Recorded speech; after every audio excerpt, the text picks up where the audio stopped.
নমস্কার বন্ধুরা, ক্রাইমস্কোপ ডায়েরিজের আরও একটি এপিসোডে আপনাদের সকলকে জানাই স্বাগত। আমি মৌ চলে এসেছি আরও একটি সত্যি ঘটনা নিয়ে। আশা করি আপনারা সকলেই খুব ভালো আছেন। চলে যাচ্ছি সরাসরি আজকের ঘটনায়। Radhika Yadav murder case.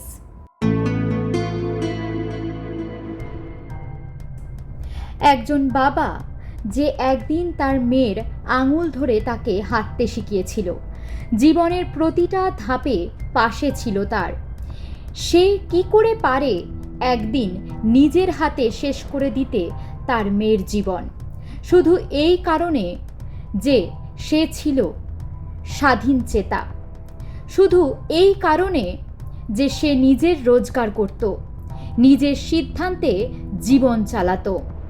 একজন মেয়ে যিনি নিজের পরিশ্রমে স্টেট লেভেলে পৌঁছেছিলেন টেনিস খেলোয়াড় হিসেবে, যিনি নিজের স্বপ্নকে সত্যি করতে ঘাম ঝরিয়েছেন, তাকে খুন হতে হলো তার নিজেরই বাড়িতে, তার নিজেরই বাবার হাতে।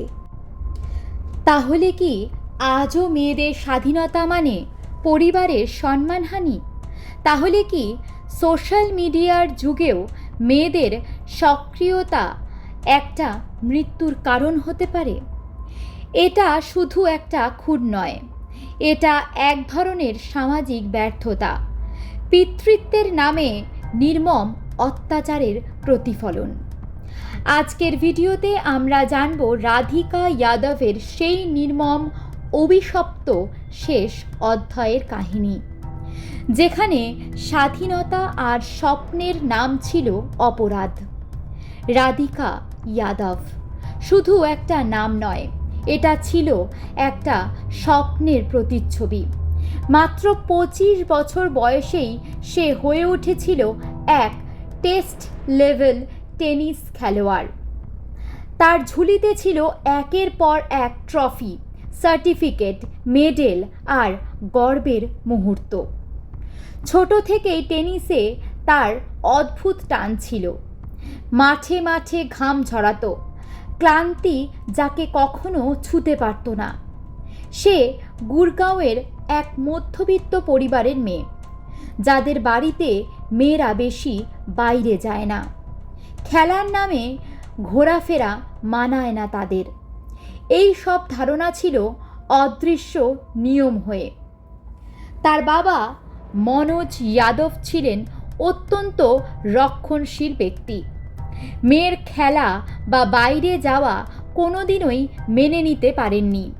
তার মা সব কিছু চুপচাপ মেনে নিলেও মেয়ের জেদের সামনে নত স্বীকার করতেন প্রায়ই। নীরবে হয়তো একরাশ ভরসা দিতেন মেয়েকে, তুই খেল, আমি তোর পাশে আছি। এই সমস্ত প্রতিকূলতার মাঝেও রাধিকা হার মানেননি। সে নিজেই কোচ খুঁজে নিয়েছিলেন, নিজেই খেলার খরচ চালানোর জন্য টিউশনও করত।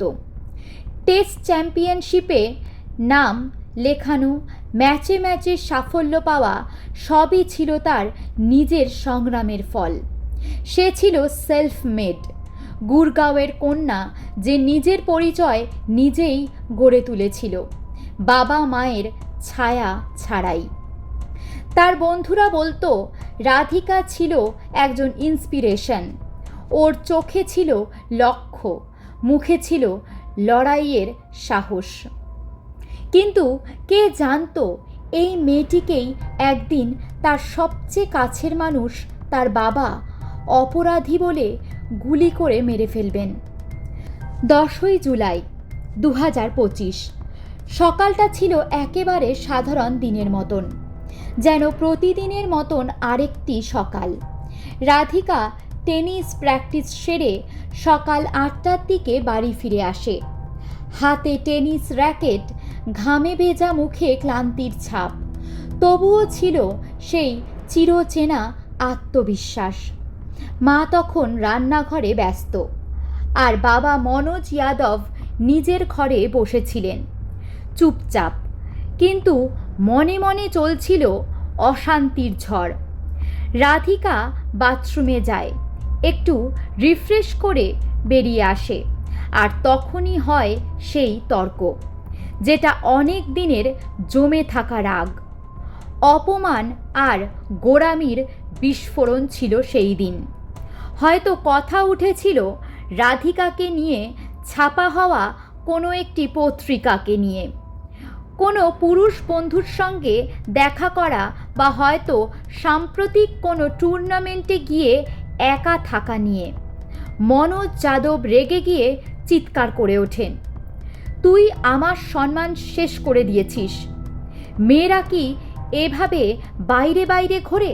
पुलिस को मालूम हुआ है कि जो मृतक का है उसको 3 गोलियां कुल मिलाकर के लगी हुई हैं और एक्यूज के ब्रदर के द्वारा पुलिस की कंप्लेंट फाइल की गई है और उसके द्वारा ये एलिगेशन लगाए गए हैं कि उनको शक है कि उसके द्वारा गोली मारी गई है। एक्यूज दीपक जो है उसकी उम्र करीब 49 ईयर्स है। उसके द्वारा घटना को अंजाम देना स्वीकार किया गया है और पुलिस के द्वारा उसको अरेस्ट कर लिया गया है।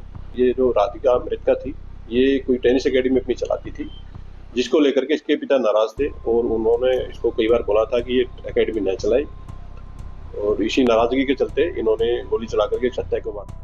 রাধিকার বক্তব্য একটাই ছিল, আমি খেলার জন্য বাইরে যাই, আমি কিছু ভুল করিনি বাবা, আমি নিজের জীবন তৈরি করছি।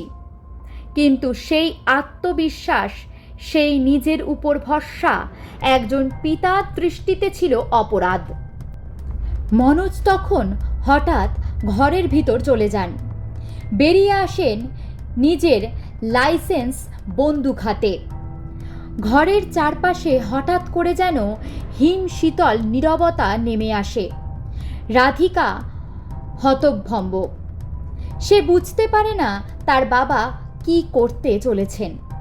মনোজ তখন চিৎকার করে বলেন, তুই আমাদের পরিবারকে শেষ করে দিয়েছিস, সম্মান বলে কিছু আর রাখিসনি। আর পরক্ষণেই একটা গুলির আওয়াজ, তারপর নিস্তব্ধতা। রাধিকা মেঝেতে পড়ে যায়, বুক থেকে রক্ত বেরিয়ে আসে। 3টি গুলি ঝাঁঝরা করে দেয় রাধিকাকে। মা দৌড়ে আসে রান্নাঘর থেকে। তার চিৎকার যেন গোটা পাড়া কাঁপিয়ে তোলে। কিন্তু মনোজ থামেননি। তিনি আরও 1 রাউন্ড গুলি চালালো। রাধিকা তখন নিথর, প্রাণহীন। একসাথে শেষ হয়ে যায় একটা স্বপ্ন, একটা সম্ভাবনা, আর একটা প্রাণোচ্ছল মেয়ে, যে শুধু বাঁচতে চেয়েছিল নিজের মতন করে। সেদিন একটা বাড়ি হঠাৎ করেই শ্মশানে পরিণত হয়ে গেল। একজন মা হারালো তার কোল জুড়ে বেড়ে ওঠা মেয়েকে, আর একজন বাবা নিজেই হয়ে উঠলেন খুনি। প্রতিবেশীরা গুলির আওয়াজ শুনে ছুটে আসেন। দরজা ভেঙে রক্তে ভেজা রাধিকাকে দেখতে পান। পাশেই দাঁড়িয়ে তার বাবা এবং হাতে বন্দুক। তৎক্ষণাৎ পুলিশে ফোন করা হয়। কুলদীপ যাদব, রাধিকা যাদবের কাকা, এফআইআর দায়ের করেন। মনোজ যাদব পালানোর চেষ্টা একেবারেই করেননি। কোনো অনুশোচনাও নেই, বরং পুলিশের সামনে নিজেই বলেন, আমি আমার সম্মান রক্ষার জন্য খুনটি করেছি। একজন প্রতিবেশী বলেন, ওদের পরিবারে বহুদিন ধরেই অশান্তি চলছিল, কিন্তু কেউ ভাবতে পারেনি ওনার মেয়েকে খুন হতে হবে ওনারই হাতে। মনোজ যাদবকে পুলিশ সঙ্গে সঙ্গেই গ্রেফতার করে নেয়। জেরায় তিনি কোনো অনুশোচনার চিহ্ন দেখাননি। তার বক্তব্য ছিল, আমার মেয়ে আমার কথা শুনতো না, ছোট ছোট জামা পরে ঘুরত, খেলাধুলা, বন্ধু বান্ধবী, সোশ্যাল মিডিয়াতে নাচানাচি আর বাইরে বাইরে ঘুরত। সমাজে আমার মাথা নিচু হয়ে গেছে। এই বক্তব্য শুনে যেন পুরো সমাজ স্তব্ধ হয়ে যায়।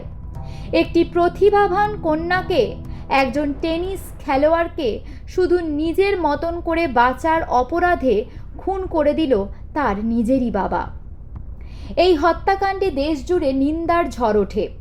সোশ্যাল মিডিয়াতে ট্রেন্ড করে জাস্টিস ফর রাধিকা।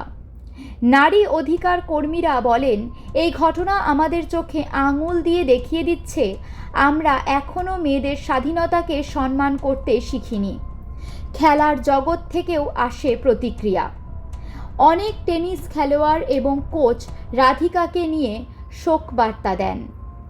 ভারতে অনার কিলিং বা সম্মানের নামে খুন একটা গভীর সামাজিক সমস্যা।